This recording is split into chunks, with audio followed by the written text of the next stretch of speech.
Welcome to another episode of Puff Daddy Reef. Today I have a lot of things to update you about and talk about, and the biggest thing is I finally got that hashtag next fishy that you've been talking about. So let's start with first things first. I want to show you something about my ball of Chaetomorpha algae. This light is insanely powerful. Look at this. Look at this. And for comparison, wow. That is just from 2 weeks. This is out of control. So I've harvested some of my Chaetomorpha. I left a nice full-size ball in there, and this is what's left. I'm going to use my wife's scale. Hopefully she doesn't notice. We'll zero that first. And let's weigh it. Now this is moist, but a little dry. What is that? 250 grams, okay? And some of that's water content, but I did let it completely drip out on that towel. So 250 grams. What I'm going to do is I'm going to keep harvesting this Chaetomorpha, see how much I harvest each week, but that's 250 grams of junk that is no longer in my tank. So once again, I'm extremely impressed with that Kessel light and just the growth of this Chaetomorpha algae. Super cool. So the next thing I want to talk about is address some comments that you left on my previous video. If you remember that previous video, I dipped my cleanup crew in the same chemicals that I dipped my coral to see if it would harm them.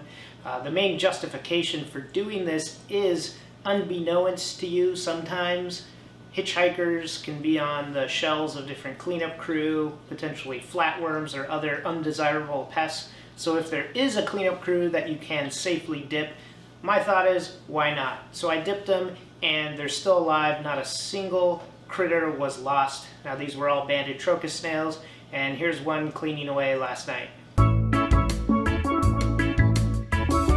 So let's go over some comments really quick.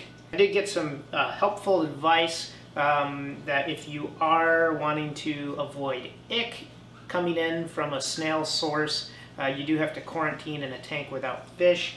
And someone here said 76 days, so it's quite a while, but I guess that's the life cycle of ick. So if you're really concerned about that, do that. You can't dip your snails in some of the same treatments used to get rid of ick. Most of these copper-based medications most definitely will kill snails. There's some concern about my wrasse. Where does he sleep? There's no sand. Well, this guy basically snuggles in a little corner of the tank. He's found a little spot there. That makes him secure at night. When I add some more rubble to the tank, I'm sure he'll find a home in there. Now, I would not put some of the more sensitive wrasses in this tank, such as leopard wrasses, which are very difficult to keep because there is no sand, and sand is very important for the safety and security of some of those fish.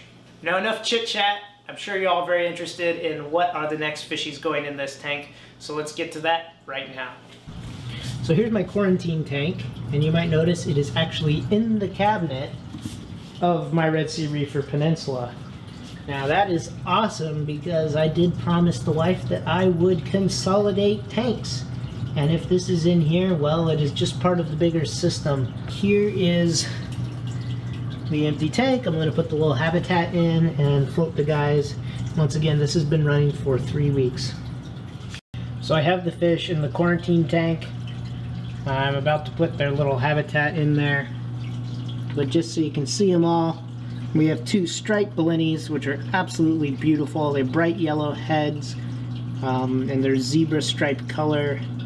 There's the orchid stripe cardinal fish that has those piercing blue ring around its eyes, and then the 2 little belted cardinal fish, banded cardinal fish.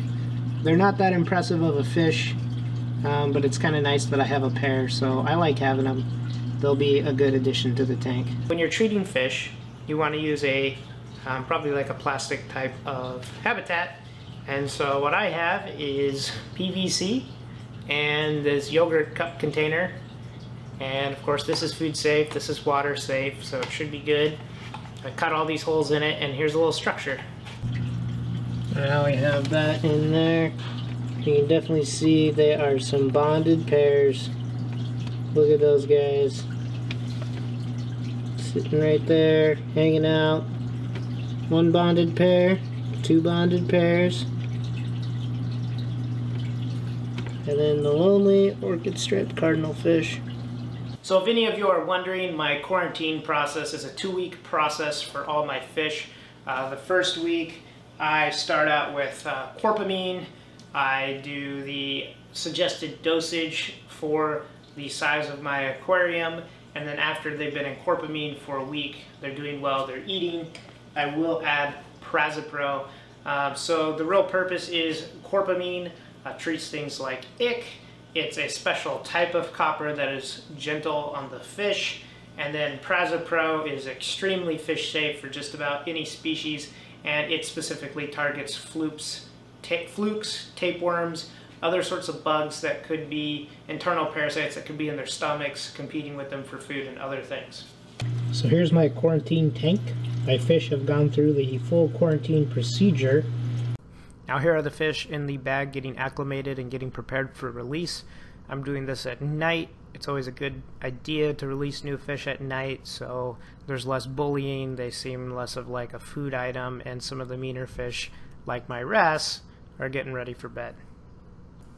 So now it's time for the grand release. I'm using my hand rather than a net because when I can, it's a little more gentle way to catch the fish. You also don't have to worry about other spines or anything getting tangled up in a net. Now I have to admit that I did lose one of my belted cardinal fish during this quarantine process. He was really struggling to eat. I couldn't get him to eat anything specifically, and for one reason or the other, I did lose him. The other fish are all doing great and beautiful, and while it's sad to lose one fish during the quarantine process, it's much better than losing a lot of fish by introducing some sort of disease into the tank.